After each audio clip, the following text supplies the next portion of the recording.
नेपाल में आए भूकंप से सैकड़ों लोगों की मौत हो गई है। भारत का पड़ोसी देश नेपाल एक बार फिर भूकंप की चपेट में है। शुक्रवार देर रात आए 6.4 तीव्रता वाले इस भूकंप के कारण कई इमारतें ढह गई हैं और तबाही का आलम यह है कि 132 लोगों की मौत हो चुकी है। अभी भी मौतों के आंकड़े बढ़ सकते हैं। मलबे में दबने के कारण कई लोग गंभीर रूप से घायल हुए हैं, जिन्हें अस्पताल में भर्ती कराया गया है। वहीं दिल्ली एनसीआर में भी देर रात भूकंप के तेज झटके महसूस किए गए हैं।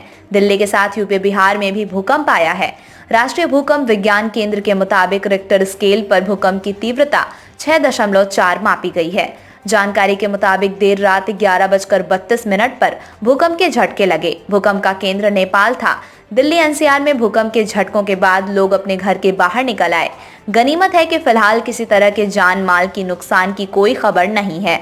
करीब 1 मिनट तक भूकंप के झटके महसूस किए गए। बता दें कि इससे पहले 22 अक्टूबर को दिल्ली में भूकंप के झटके महसूस किए गए थे। इसकी तीव्रता 6.1 थी। धरती हिलने के बाद लखनऊ में लोग घरों से बाहर निकल आए। लोगों ने बताया कि वो सोने की तैयारी कर रहे थे, तभी अचानक से पंखा हिलने लगा। तभी वो बाहर की ओर भागे। लोगों ने अपने रिश्तेदारों को फोन कर उनकी कुशल क्षेम जानी। अगर ऐसा होता है कि भूकंप के बाद आफ्टर शॉक भी आता है, ऐसे में लोग लंबे समय तक अपने घर के बाहर खड़े रहे। पिछले महीने की 22 अक्टूबर को आया भूकंप का केंद्र भी नेपाल ही था। नेपाल में भूकंप के 4 झटके लगे थे। सुबह 7:39 पर भूकंप का पहला झटका लगा, जिसकी तीव्रता रिक्टर स्केल पर 6.1 मापी गई है। इसके बाद भूकंप का दूसरा झटका 4.2 तीव्रता का 8:08 पर आया। भूकंप का तीसरा झटका सुबह 8:28 पर महसूस किया गया।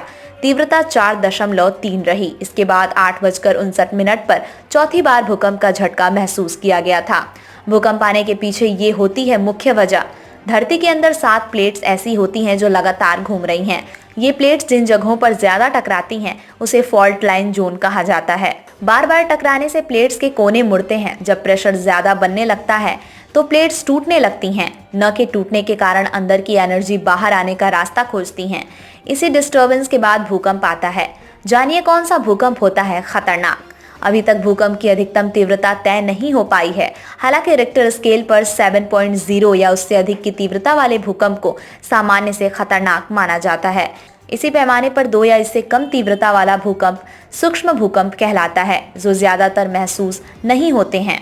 4.5 की तीव्रता का भूकंप घरों को क्षतिग्रस्त कर सकता है। जाने रिक्टर पैमाने पर भूकंप की तीव्रता के हिसाब से क्या हो सकता है असर।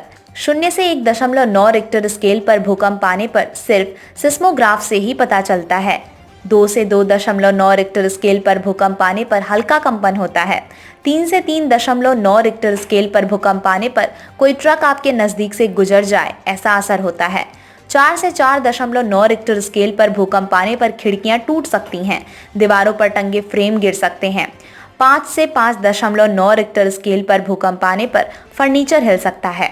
6 से 6.9 रिक्टर स्केल पर भूकंप आने पर इमारतों की नींव दरक सकती है। ऊपरी मंजिलों को नुकसान हो सकता है।